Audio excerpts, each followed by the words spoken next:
Hi, I'm Vanessa Bailey, the founder of Farmgirl Gives, and welcome to our garden lesson. Today we're going to focus on the essential elements needed to support plant health and abundant life. Now, you're probably familiar with the periodic table by now.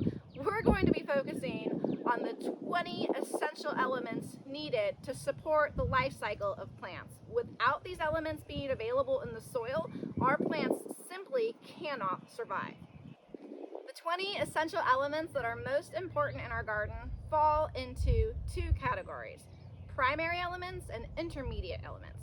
The primary and intermediate elements make up, for the most part, the macronutrients that are available in the soil and help feed the plants. Everything beyond that supports micronutrients. It's not that one is better than the other. Macronutrients simply refer to the amount that the plant needs in order to complete its life cycle.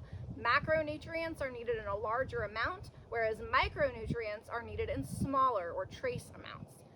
Now, where do we find these elements? We know how to find them on the table, but how do we find them in real life? Well, the secret often is in the soil.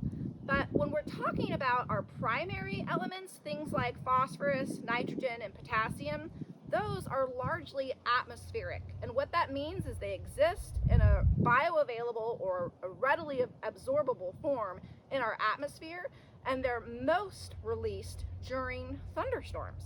If you've ever noticed that you can water a plant and not see the same amount of perk on that plant as you would see after a thunderstorm, that's why.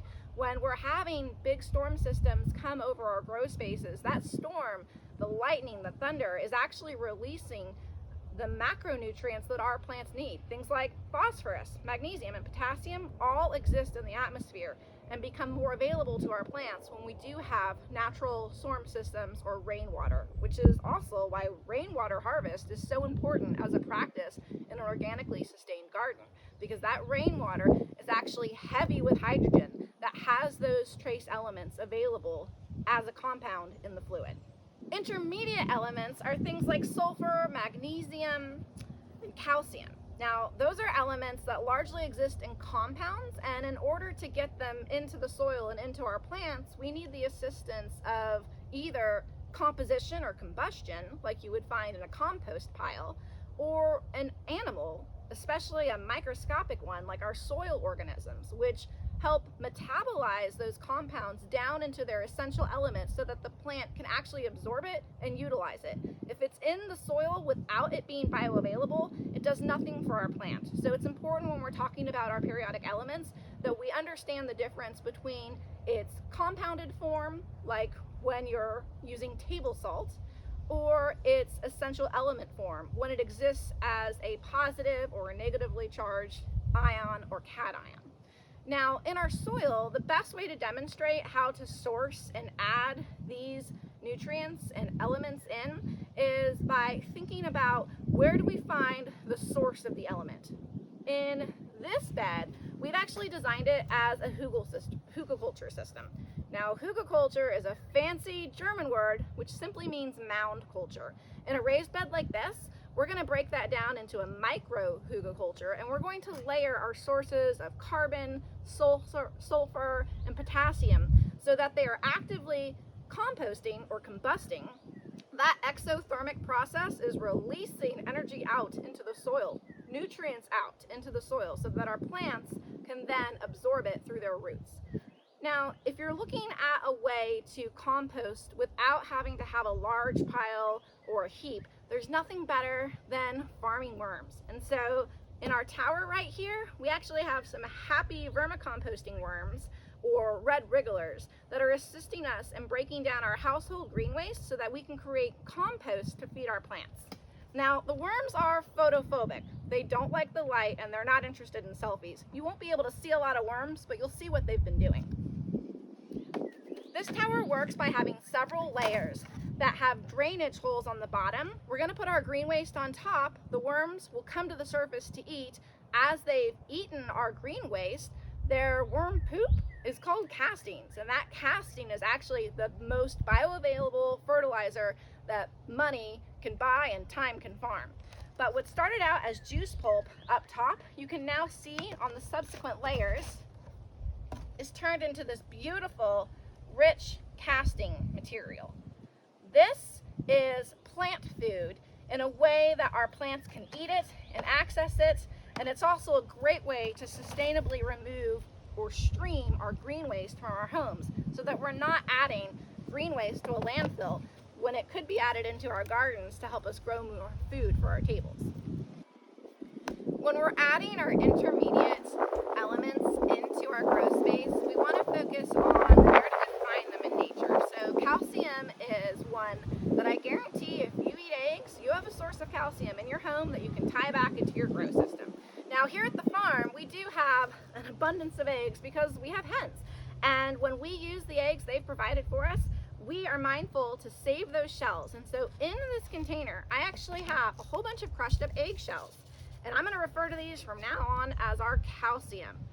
Eggshells are a slow release calcium that we can add into our gardens to promote more calcium in the soil so that those beneficial microorganisms like worms and beneficial nematodes can help break this down to make it available for our plants at their roots where they need it the most. Sulfur is another intermediate element that is essential for the life cycle of plants. Now, we all know the sulfur smell that's around town, especially if you're country and you live on septic. The reason that that smell exists is because sulfur is abundant in all forms of manure.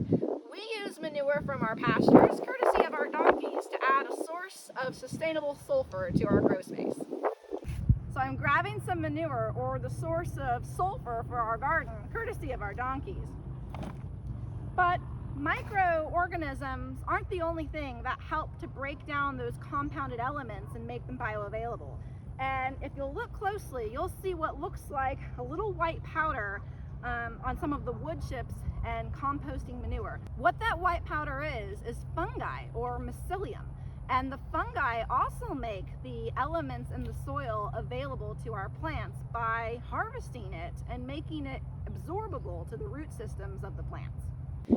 Magnesium rocks, literally, guys. You'll find magnesium in abundance in rocks. And so you'll notice at the garden center a really fancy bag of rock dust or perlite powder, and that can run you about 40 bucks a bag. Or if you're like me and you'd rather spend that money on fancy cheese, simply go to your garden and find a handful of gravel. You'll find a variable of gypsum, quartz, even riverstone that all have trace amounts of magnesium and also other zinc oxides that contribute to the full profile of elements that we need in our soil. Simply tie them into your garden grow space. In addition to leaching out those elements that we need, they're actually creating pockets of space where more oxygen can be in our soil so that more life can exist. When we're talking about essential elements on the periodic table, especially in a grow setting, we're really trying to be mindful of the law of minimums. Now, the law of minimums simply states that whatever is deficient in the system is going to be the rate limiting factor. So the law of minimums is something that we pay attention to. We do that via soil testing if you're high tech and want to get fancy, or you can look for signs of nutrient or element deficiency in your plants. Things like yellowing of leaves, or failure for fruit set, or failure for flower development. Again, these are the essential periodic elements that are supporting our plant's life cycle. If that plant doesn't have those elements in the soil, they can't create the flowers needed to produce the seeds, which create the ability for that plant to germinate a new generation of life. So it's really important that we're paying attention to the minimum profile of nutrients in our soil, and that we're adding those essential elements back in whenever we have an indication that there's just not enough to support abundant life. Now that we know what the law of minimums are, we can better understand the concept of companion planting. Now, the Native Americans made companion planting well known because they were able to produce crop yields that their European counterparts simply could not meet. And the way that they did that was paying attention to how one plant supported another, or how companion planting supported the addition or removal of elements in ratios that would support abundant crop yield. So the Three Sisters garden is probably the most common example of companion planting. Now, it's not quite time for us to get corn in the ground, so I'll be showing you seeds, but the Three Sisters garden involved 3 different types of plants, and they all play a pivotal role in supporting the other. Corn being the foundation plant. Now, this is glass gem corn. We'll be planting this in our nonprofit gardens later this year, but it has a really beautiful rainbow kernel, and so I always think it's fun when you're planting something to plant the prettiest variety you can find. The Native Americans would plant corn as the scaffolding to support the beans that they would plant that would grow up the corn. So the corn is actually a type of grass, and grasses are, when you think about it, we're mowing our yard grass every week, right? It's growing quite a lot. If something is growing a lot, it's typically eating a lot. And when we're talking about plants, our plants, or corn in this example, is eating nitrogen. So what fixes nitrogen? Well, beans do. And how do beans fix nitrogen? We talked a little bit about those beneficial soil microorganisms.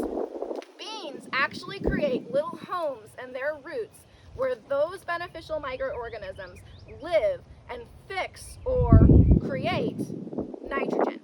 The bean plant is then a companion plant to the corn because the corn is a grass and it needs a lot of nitrogen. So planting beans is a symbiotic relationship. The corn is getting the benefit of having nitrogen available in its roots, and the beans are getting the benefit of having scaffolding to grow up since it's a vine and needs a lot of space vertically to grow. Our third sister or companion plant in the Three Sisters garden is zucchini. Often overlooked, but the benefit of zucchini in the Three Sisters garden is zucchini is a water hog.